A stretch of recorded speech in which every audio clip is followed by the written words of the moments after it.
Big thank you to AnnieMac Home Mortgage for everything they do for our real estate referral partners nationally. Join the AnnieMac Nation on AnnieMacWorks.com. Like us on Facebook at the AnnieMac Works business page. And if you happen to be a broker owner, go to the National Flagship Brokers page and join up. So here we go. Customer First Professional Designation Part 1. So my name is Russ Fitzpatrick. I have been a broker for a decade and a half, and I was an agent for 13 years before that. I've had the good fortune of closing about 3,500 real estate transactions in a 29-year career. And I've recently been engaged in some level of leadership of this national audience called AnnieMac Works. And there's about 31,000 agents in AnnieMac Works right now, but only just under 4,000 of them have been through this Customer First Professional Designation. I acknowledge your commitment to this process, and I hopefully will honor the promises being made by AnnieMac today, in that if it's not going to make you more money, then why would we bother doing it? If it's not going to increase your repeat and referral business, then we wouldn't feel so strongly about it. And ultimately, if we can help you build a longer, more sustainable career that's more satisfying, then we've done our job with this Customer First Professional Designation. Whether you think so or not, the consumer is really in charge in 2015. They have access to data, the same data that we used to hold behind a closed door. Excuse me. Our consumers can access via the internet now. The same active, pending, and closed sale listings that you can see in the MLS, your consumers can see through IDX and or tax roll searches of their own. There's aggregate data information that's available to your consumers, and if they take some time, they can find out anything that you can find out in the residential real estate world. So putting the customer in charge is a lot about putting the customer first, and what this is going to feel like today. If you're going to be one of the few, the proud, the customer first associates from across the country, then I want you to know the steps that we're going to take together. The first step we're going to take together is today. We're going to wrap up, 30, 40 minutes or so. We're going to spend on the session that I think is the most important session, reaching an understanding of what the voice of the customer is saying to you as a real estate agent in 2015 or 16. What is the mantra of the industry in 2015? We're actually going to give you a listing presentation. We're going to give you a 6-step sales standard that I would put up against anybody in the country. Remember, I've been on about 5,000 listing presentations in my life, and I'm going to tell you what, when you're competing against the best RE/MAX agent, the best Keller agent, the best Caldwell agent, the best Century 21 agent in your marketplace, you've got to stand out and be distinctive. And using the 6-step sales standard is certainly an arena that can help you differentiate yourself in the marketplace. And then part 3 of 3, the final step of the Customer First Professional Designation, we're going to give you a 6-step service standard, which is actually the rules that Customer First professionals across the country follow. This is, what do you do just before closing? What do you do at closing? What do you do after closing that makes you special? Now, some of you are very, very talented. Some of you are very productive. Some of you customer engagement comes intuitively.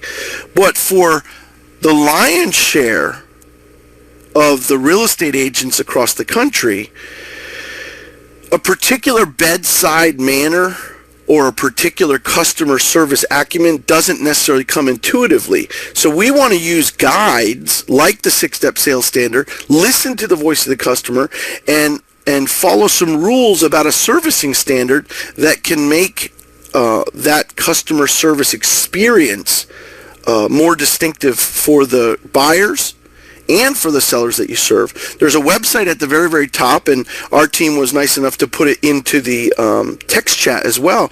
I would encourage you to surf through that website. And one of your home study assignments today is going to be on that site. So let's go ahead and jot down associatework.com/customer first.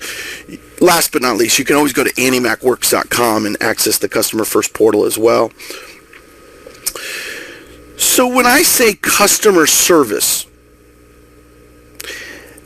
it needs to correlate, or it needs to translate into more customers walking in to see you. So if you think this is important and you decide that having a distinctive customer experience could be important for you, there's more business, more money.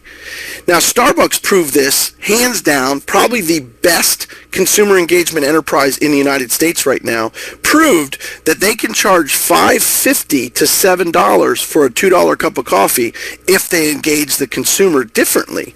Companies like Apple have a higher profit per unit than companies like Hewlett-Packard, Compaq, or the old IBM computers. That Hewlett-Packard can't figure out how to charge $1,200 for a $500 laptop. But Apple can do that because of the way that they engage their consumers. They sell their iPhone 6 right after they sold their iPhone 5, and there's lines out the door. But it's not because of the technology advantages. It in the minds and hearts of Fortune 500 executives across the country, Starbucks and Apple have elevated the game in the way that the customer experience feels. Now, there were admired companies like McDonald's and Disney, and the two in the middle, Jamba Juice and Moe's, are two newer players in the consumer engagement game. And if you don't have a Moe's Southwest Grill in your market, let me just tell you, welcome to Moe's has become a big part of the start of that experience. And same with Jamba Juice, Salad Creations. There's a lot of franchises that have come out of the woodwork in the last 5-10 years that have become very, very special organizations. The one on the far left, you say, what does this have to do with the real estate industry? It has so much to do with the real estate industry if we'll just wake up and realize that we're conducting the single most expensive transaction that our consumers will ever do, with the most financial ramifications, family and lifestyle ramifications, and ego-driven decisions that are ever inserted into any transaction are inserted into the residential real estate transaction. But yet, Chipotle respects the transaction of a burrito more than the average real estate agent respects the transaction of a single-family home. Starbucks puts more effort into the consumer engagement over a cup of coffee than the average agent puts into the experience of purchasing your first home or your vacation home or an investment property. I want to point out the one on the far left, which is CrossFit. And I want you to potentially understand why this is our soapbox. CrossFit charges $100 to $150 a month to join their fitness facility in a warehouse, some with no air conditioning, one bathroom, and certainly no spas, no saunas, no whirlpools, no swimming pools, no racquetball courts, no basketball courts. LA Fitness, around the corner, 24-hour fitness, LA Fitness, Bally's charges $29 per person, and they provide 15,000 square foot facilities with locker rooms and air conditioning and towel attendants and all these things. But CrossFit has become a disruptive force in the fitness industry, not because they provide better, cleaner, sharper, more expensive facilities, but because of the way they engage the consumer.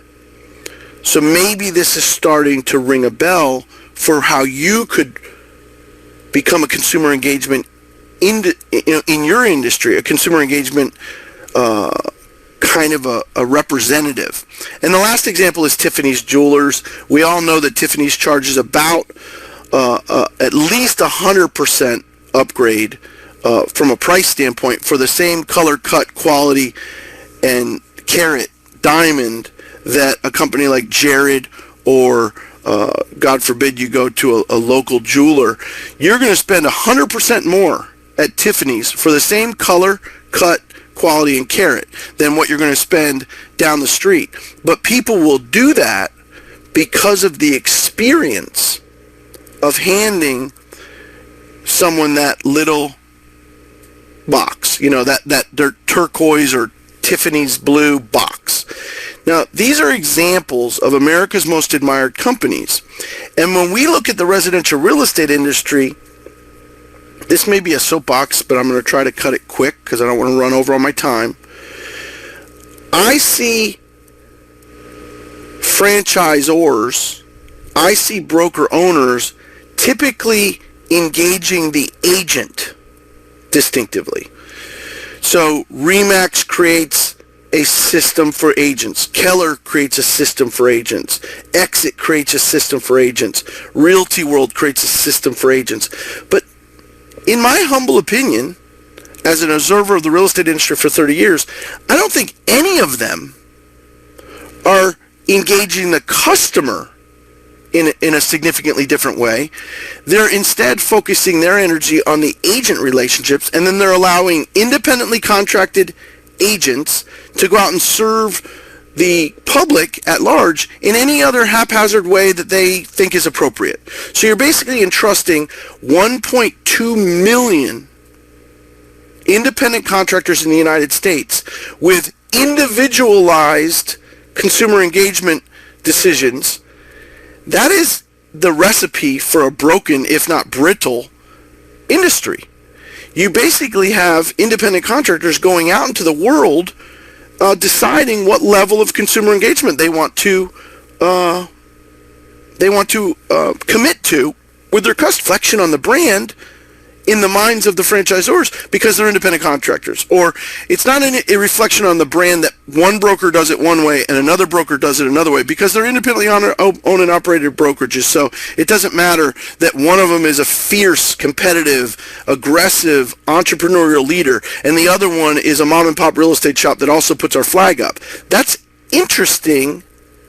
And whenever there's that much interest in something, there could be a void that you could fill.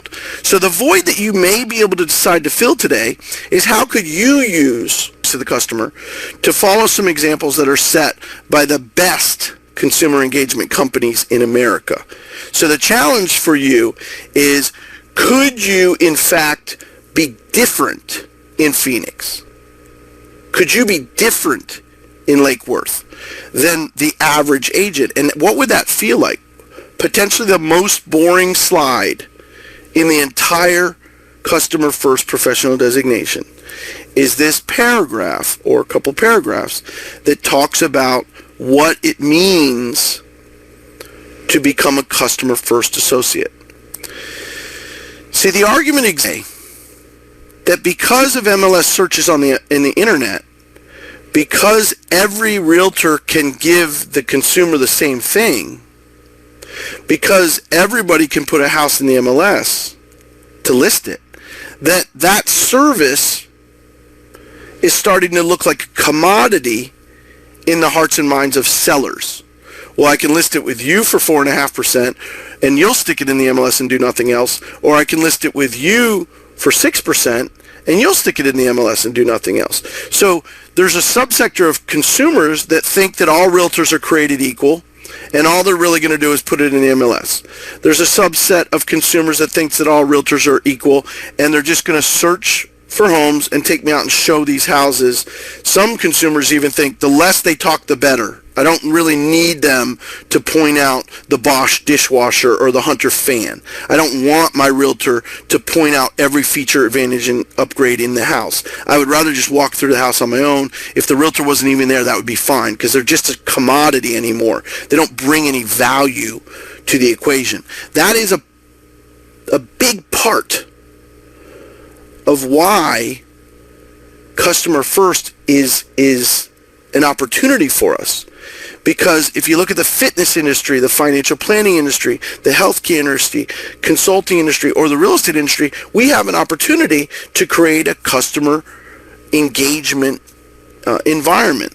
Last boring slide to build up the anticipation of what this whole enterprise is about is commodities businesses are undifferentiated.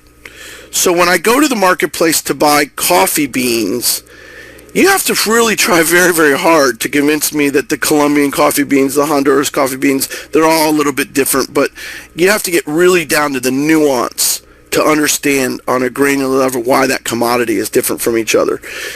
Businesses like computers or television sets or, dishwashers, the goods need to try to be distinctive from each other in tangible ways.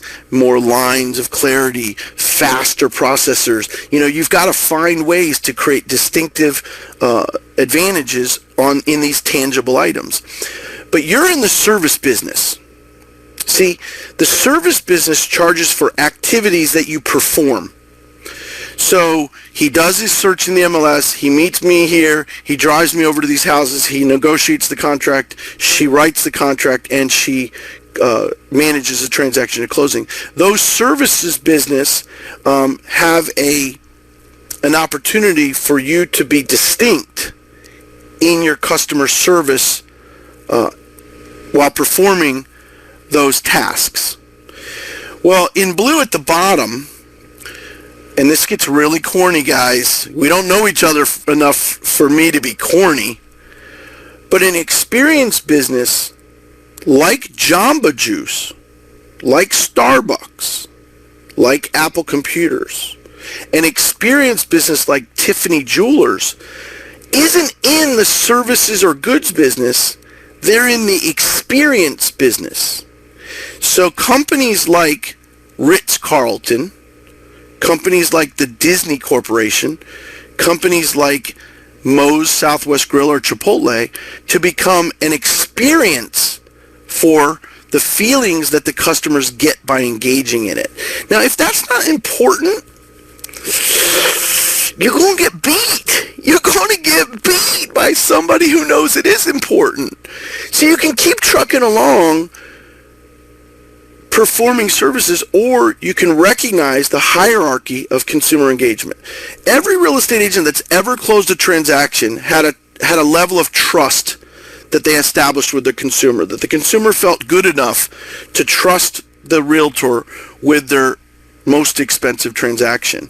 If the closing occurred, there was probably some level of satisfaction. Whether it was 50% satisfied or 100% satisfied, you had to get to some level of satisfaction in order to get the transaction closed. What level of trust and satisfaction they had for you or felt about your transaction could result in the third and potentially the most important hierarchy in consumer engagement, which is loyalty. That when Grace finished her transaction with the Smith family, they trusted her, they were satisfied, and they felt some semblance of loyalty to Grace for the services and the experience that they had over the past 4 months. The next level above is the level where they make a conscious decision that they would be proud to recommend you to other people. Now, everybody knows that repeat and referral business is the heart of the real estate industry, but is anybody other than Brian Buffini nationally? I believe Brian Buffini is doing this, and I'm going to highly recommend talking to Brian Buffini, if not attending 90 Days of Greatness or 100 Days of Greatness, whatever he calls it now, but recommending you to their friends and family is the fourth level of the hierarchy of consumer engagement.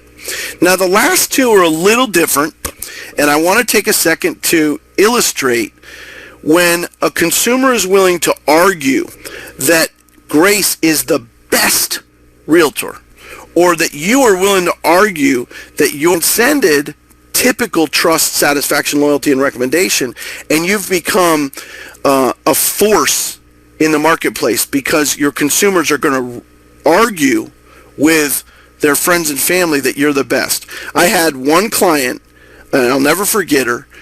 She used to say to everybody, "You got to get Russ."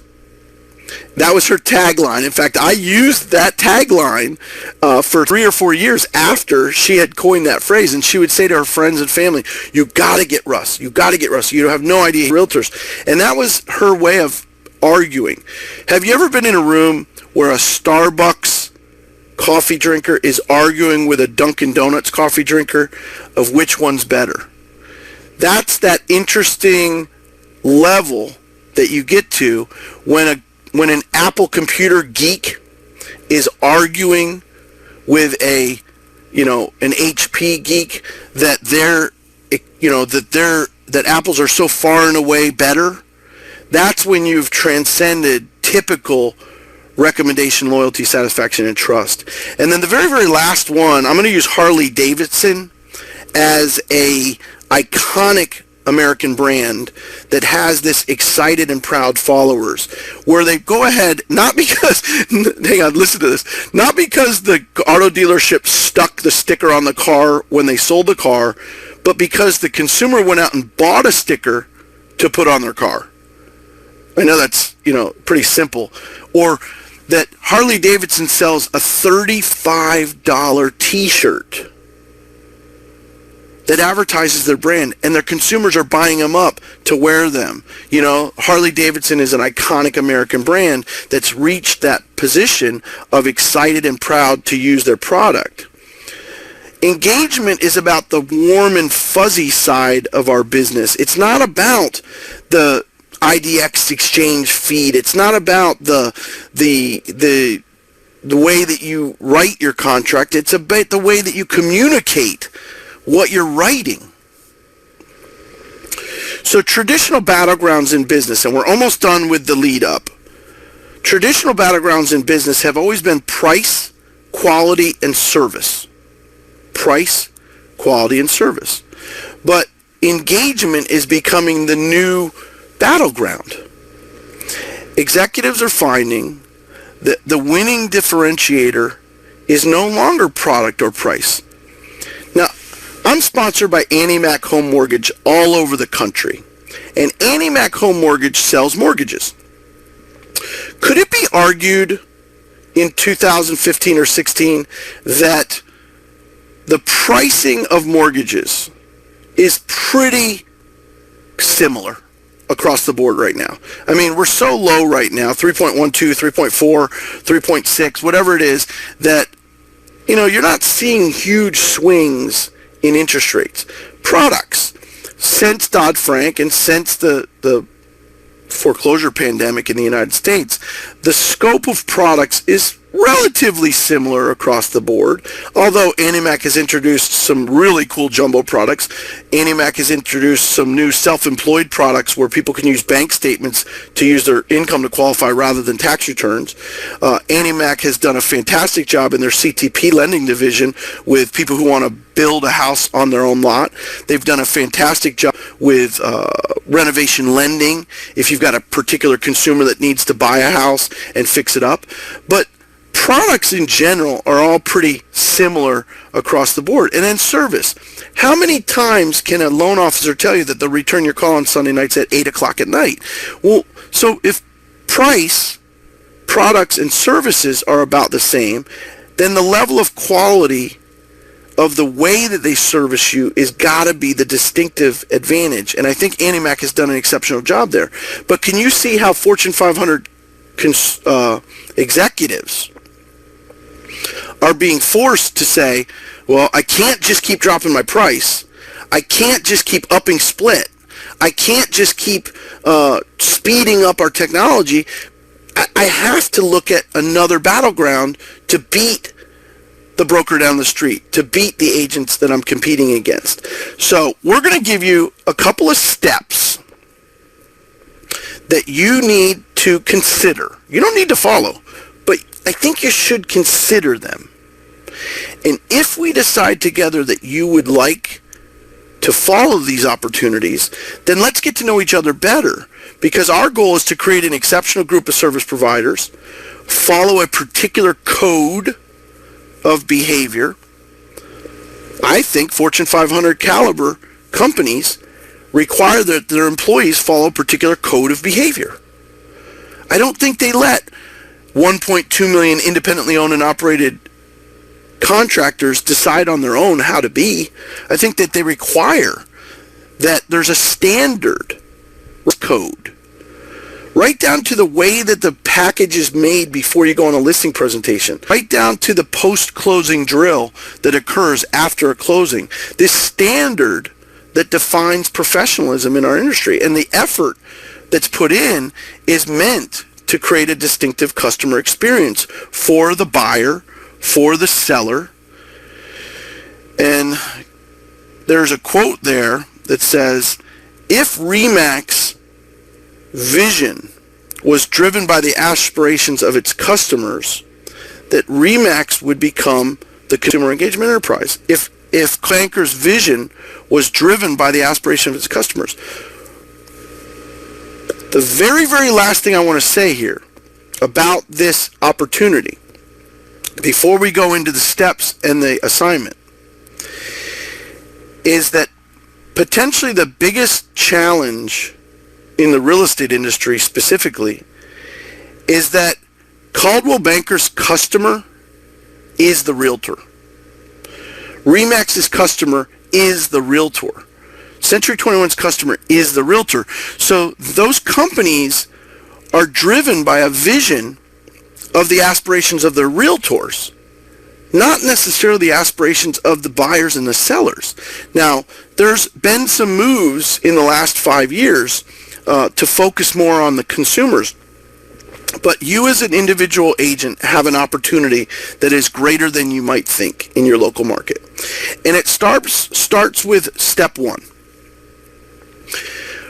Really thinking about the wants and needs of a seller or a buyer just prior to and during a real estate transaction. We're going to call this step one, understanding your customer's aspirations. In every consumer's process, there are 6 steps that they have to go through. Deciding. We're going to go to discussing. We're going to go to qualifying. Then we're going to start to balance out risk, which is a big part of the buyer's process or the seller's process. Then we're going to start to do our searching, whether it be searching for a realtor to list with or searching for the homes that we're going to potentially go see. And then the last step of the consumer process is negotiating. So if we can take 2 steps back from our real estate license, take 2 steps back from our real estate career, and just think about it, what it feels like to be a buyer. Well, when you are deciding whether you're going to buy a house as a layperson, you might have a slower pace than me. You may require more information than I do. Or I may require longer process or consideration during my deciding than you do. Every consumer approaches their decision making at a different pace and process, requires different information and consideration. And I'm going to use an example in my real world that just occurred to hopefully make this point. I was introduced to an Asian family who is a steel magnate in China. And they were coming to the U.S. to invest $13.5 million in the United States real estate market. They claimed that they wanted to invest $4 million in residential houses, specifically two $2 million houses, and that the balance of the $9 million, they wanted to buy an apartment complex of maybe 20, 30, 40, 50 units that they could manage through a property manager, and this was a $13.5 million client. Well, I was referred to this client by a local attorney, and I was going to visit with them to help them make this decision. The mistake that I made, and I made a tactical decision-making error. I assumed that, which is a terrible mistake, I assumed that since they were referred to me from a high-end attorney and they were from wealth, that their decision-making process was going to be rather quick. And I jumped the gun showing them $2 million houses in Boca Raton, Palm Beach, and Weston, and took them out to show them all these houses. You know what? They hadn't come to the decision yet that that's what they wanted to do. Their attorney told me that they wanted to spend $13.5 million, two $2 million houses, and then $9 million. But the family wasn't there yet. So I became a victim of my own problem. I forgot. Maybe it was the dollar amounts. Or maybe it's the fact that I thought that they knew what they were doing. I assumed that they were already done deciding and discussing and qualifying, and they've already weighed out all their risk. But in truth, I got burnt because now I had to go back after showing them 24 homes over the course of a month and a half. I realized that I had to go back to what I knew was a pace problem. They're going to take their own sweet time to discuss their reservations, their anxieties.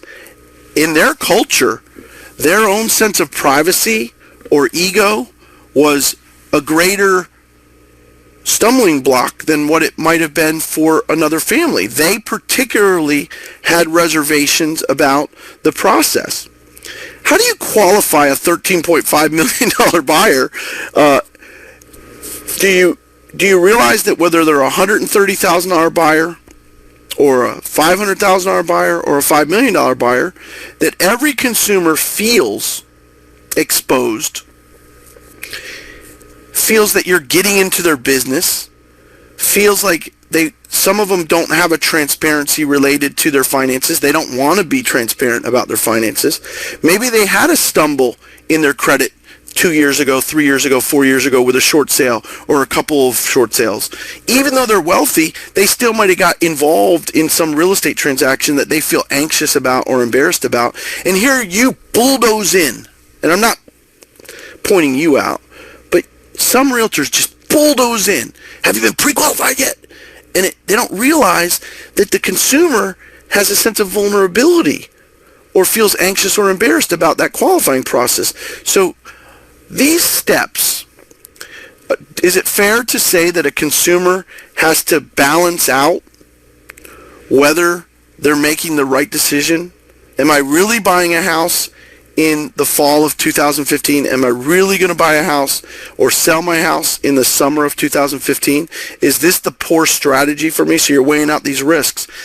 Searching. Do you know that this Asian family that I was helping buy their investment properties in South Florida was exposed to auction information, what we call the gurus of the flip industry, and all the realtors that are on Realtor.com have listings, and all these opportunities are being exposed to them, and then little old me. Sometimes they felt like they had too many choices. In fact, one of the things that happened over the last 2.5 months is I took them to the communities that I knew were represented the best value for, around $2 million for a golf course community. But they were arbitrarily searching in other communities that were all over the place.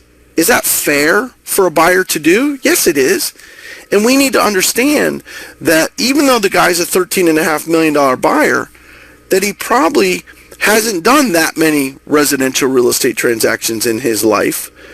There's, you're doing a closing for a guy that's buying a $600,000 house, but it's probably only his third real estate transaction he's ever done in his life. You're doing a buy for a $250,000 buyer, and what we failed to remember is that this is the first time they've ever heard the word inspection and repair. This is the first time they've ever heard the word title search. This is the first time they've ever heard the word mortgage amortization or good faith estimate. Their misunderstandings or inexperiences or egos or their sense of principle. Have you ever heard a seller say it's as is? I'm selling it as is. Because his principle is a misunderstanding about the marketplace, and he's letting his ego get involved. But they don't have very much experience. Even some of the most experienced sellers have only done 5 deals in their whole life. 8 deals is a lot of real estate deals for a family to do. So all of their processes are going to be different, and we need to respect the pace, process, the level of vulnerability that a family feels. And the more you can start to realize that the consumer is in fact in charge, and that you can start to use dialogue and sales processes that make the seller feel in charge, acknowledge the number of choices that a particular seller or a particular buyer are facing, be transparent on your own side with them about how vast the searching can become, and not try to speed along the pace just to fit your commission earnings. And this is counterintuitive for most agents, but you will actually make more money by slowing down for the buyers and sellers and formalizing these processes than you will by speeding it up and getting in a car first and showing properties like I did with that family, right? Slow down. Let's talk about things a little bit. Let's figure this out. What are we trying to do? What are we trying to achieve? What's our pace? What are we trying to do? So the second step is empathizing with potential consumer fears. And I believe that there's 3 staple fears that consumers have when they're entering into a real estate negotiation. The first one is the fear of the agent. They're afraid of you for good reason. They don't know whether or not you know what you're doing. So you carry with you a set of experience to say, I know what I'm doing. But how are you, and maybe you're really good at it, and maybe you already do this intuitively, but how are you humbly, with a sense of humility, a sense of dignity, and a sense of purpose, showing your consumer where your expertise has derived from, because they're afraid that you can or cannot help us. They're afraid, can you help us or hurt us? Does she know what she's doing? How much does this person actually care about what is best for me? This is the number one fear that a seller feels when you're walking into their house to take their listing. This is the number one fear that a buyer has when they call you on an ad. How much does this person actually care about what's best for me? So you have to find a humble way to show them your experience, your expertise, and your level of concern for what's best for them. The second fear we're going to call money. The financial fear is, if I sell my house in September of 2015, is this going to hurt me? Like, am I missing the boat here? Should I wait until the first of the year? Should I wait until, whatever? Should I buy now when there's so little inventory up there? Should I buy now?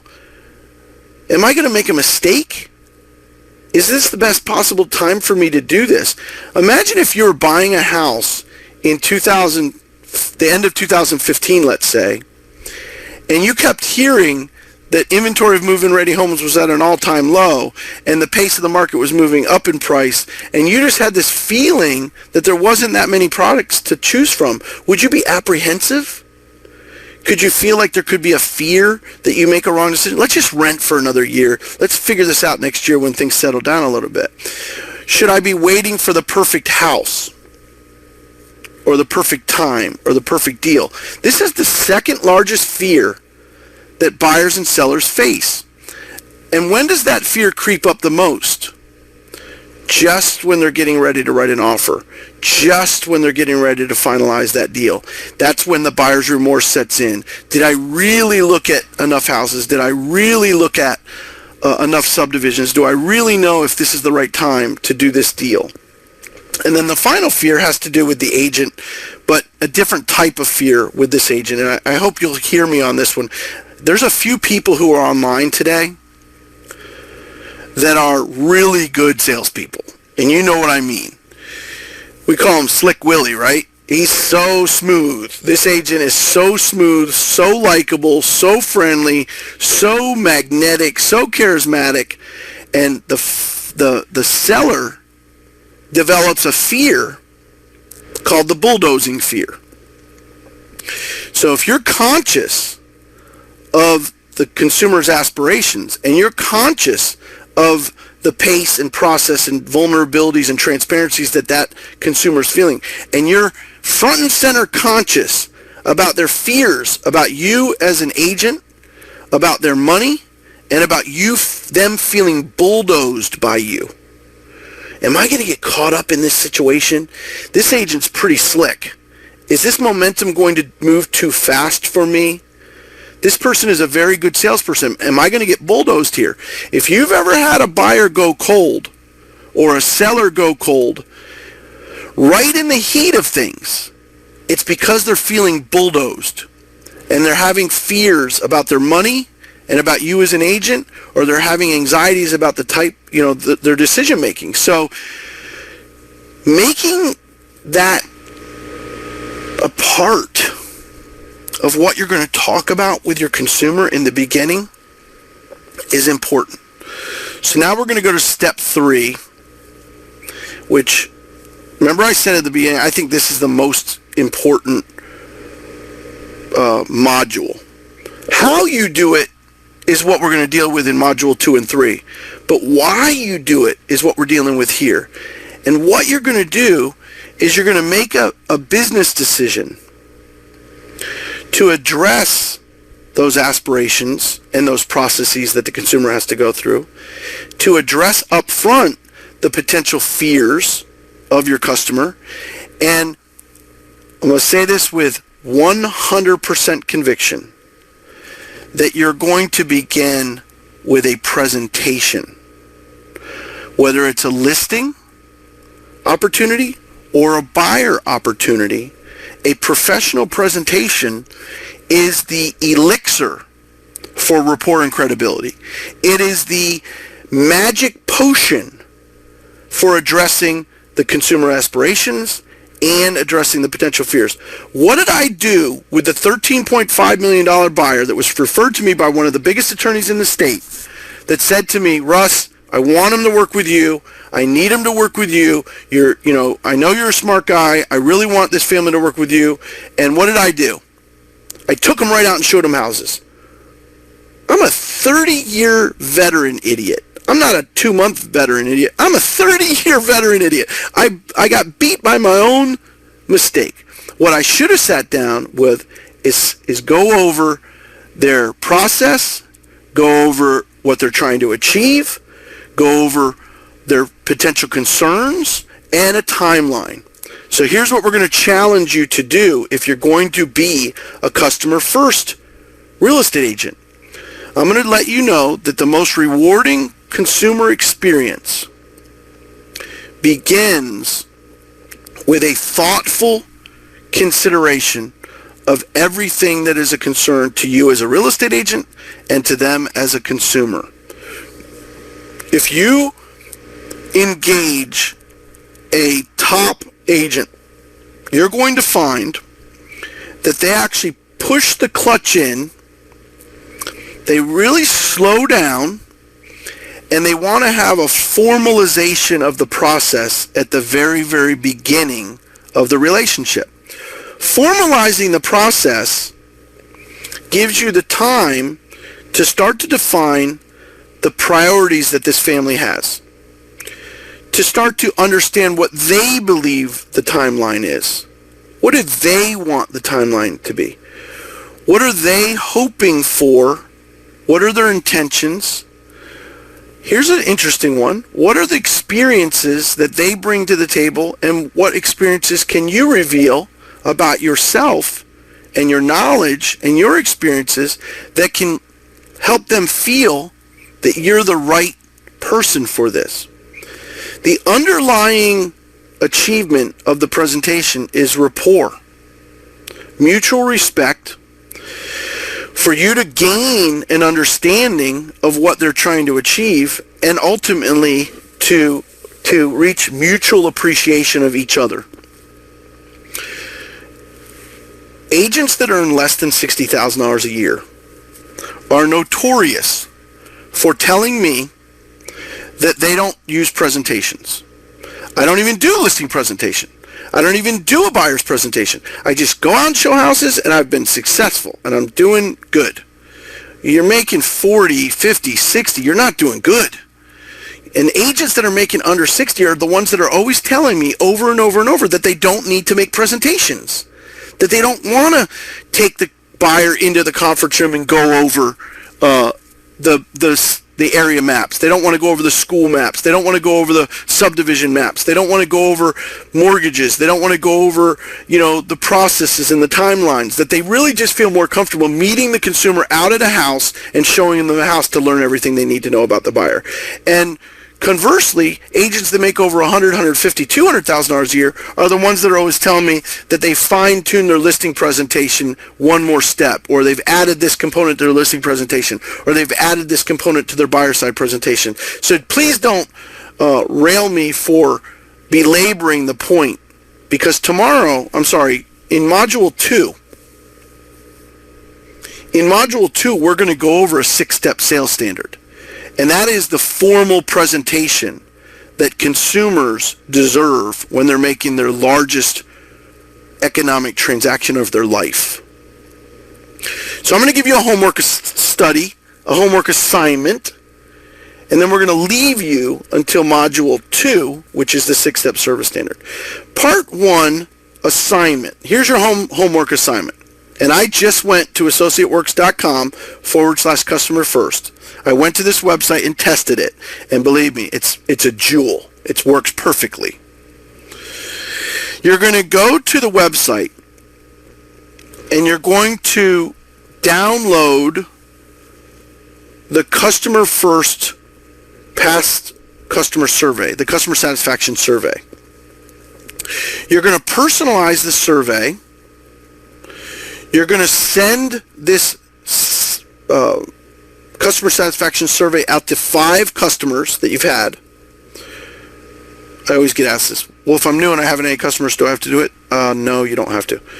If you're new and you've only done 2 customers, why don't we just do it to the 2 that you've had?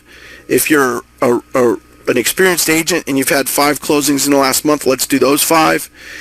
If you are a moderately productive real estate agent and you've had 5 closings so far this year, let's do it to those 5. And if you are a slug and you've only had 5 transactions in the last year or 2, then you got to just concern yourself with livelihood more than satisfaction surveys. So let's just maybe talk about some other areas that we can help you with. But if you're an agent that has closed a couple of transactions or a few transactions in the last 30, 60, 90 days, we're recommending that you send this satisfaction survey out to those 5 closings. Send a reminder to them 48 hours after they receive it.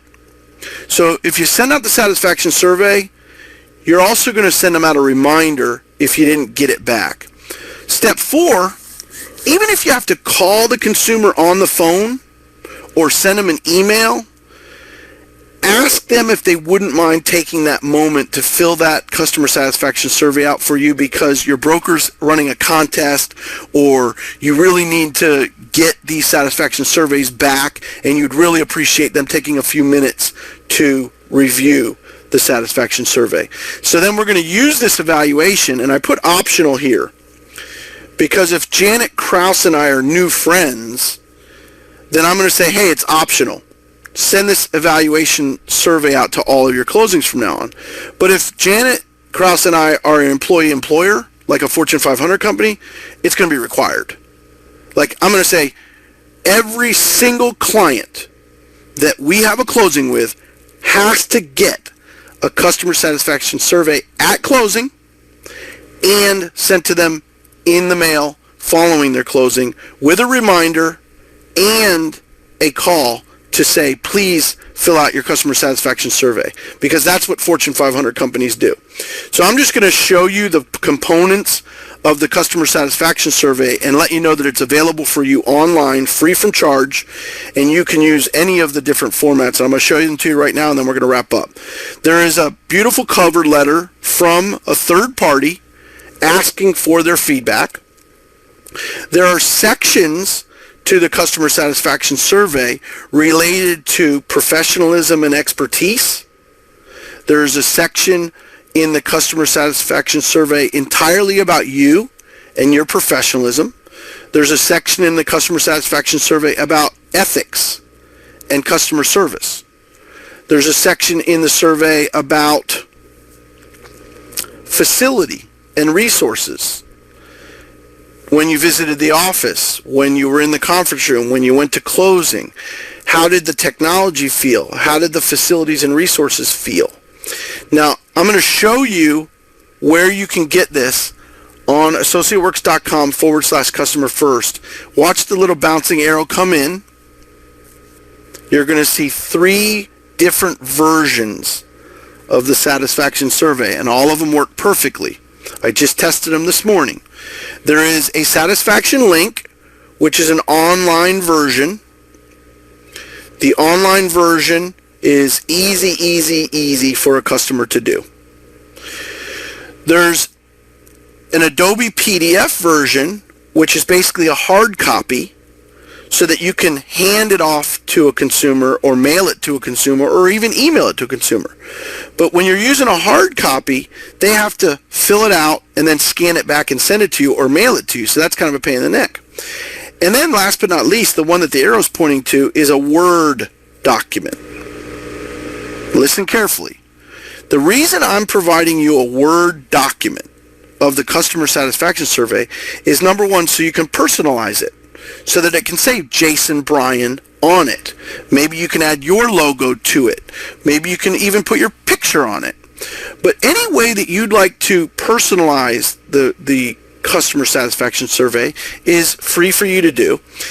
And finally, maybe there's too many questions on it for your taste, or maybe you think there's some questions on it you don't want to have on there. Well, that Word document is built for you to personalize it to fit your personal preferences, your own culture, your own ideas about satisfaction surveys. What we won't bend on is the concept that satisfaction surveys are important, because they tell you things in the voice of the customer that you can learn from when you're going on to your next customer. So for best results, use the editable Word document and personalize it. Add your own fax number and either hand deliver, put it in an envelope and hand address the envelope, or email it with a telephone call to your most recent 5 closings. When we get together from Module 2, we're going to review some of the satisfaction surveys that we've gotten back over the years, and we're going to explore whether any of your satisfaction surveys came back. We will not embarrass anyone. We will not give the results related to a name. All we're going to do is review the types of comments that come in from your customers and show you how vital this satisfaction survey is to the post-closing relationship for all of your future repeat and referral business. I'm very, very proud of the work that we're doing. I encourage you to go to associateworks.com, Customer First, and explore that website.